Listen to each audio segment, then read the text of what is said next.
हिंदू समाज में स्त्रियां सदैव स्वतंत्र सत्ता और उच्च चेतना थीं।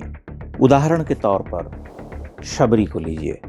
शबरी कथित छोटी जाति की महिला थीं, मगर शबरी एक सिद्धा थीं। महाकवि वाल्मीकि उन्हें श्रमणी और सिद्धा कहते हैं। शबरी 13.5 वर्ष तक श्री राम की प्रतीक्षा करती रहीं। जिन मतंग मुनि के आश्रम में वह रहती थी, वह आश्रम रिक्त हो चुका था।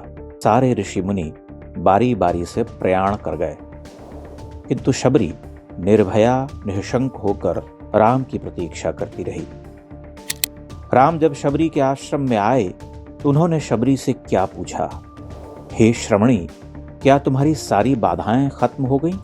क्या तुम्हारा तप ठीक चल रहा है? क्या क्रोध और आहार पर तुमने विजय प्राप्त कर ली है? क्या तुम्हारे मन को सुख मिलता है?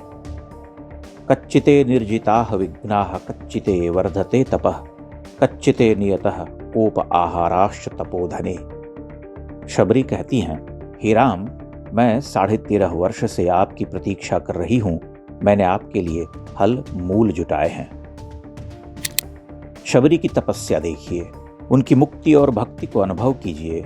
एकनिष्ठ आस्था और निर्भय मन की कल्पना कीजिए। आज से 7,000 वर्ष पूर्व एक गहन वन के आश्रम में अकेली रहकर बरसों राम की प्रतीक्षा करने वाली शबरी कैसी धन्या थी। और हिंदू समाज में हजारों वर्ष पूर्व स्त्रियों का जीवन कितना स्वतंत्र था।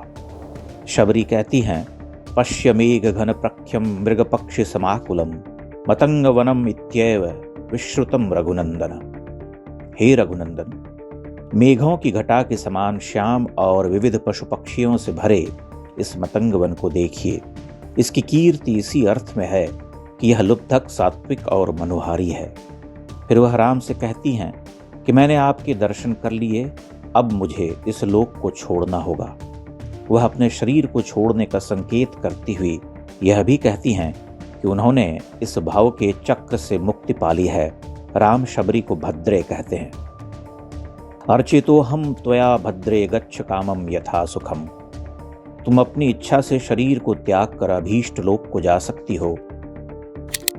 यानी शबरी महातपस्विनी थी। जीवन की साधना पूर्ण कर वह नश्वर देह का त्याग करती हैं। वह साध क्या थी? श्री राम के दर्शन।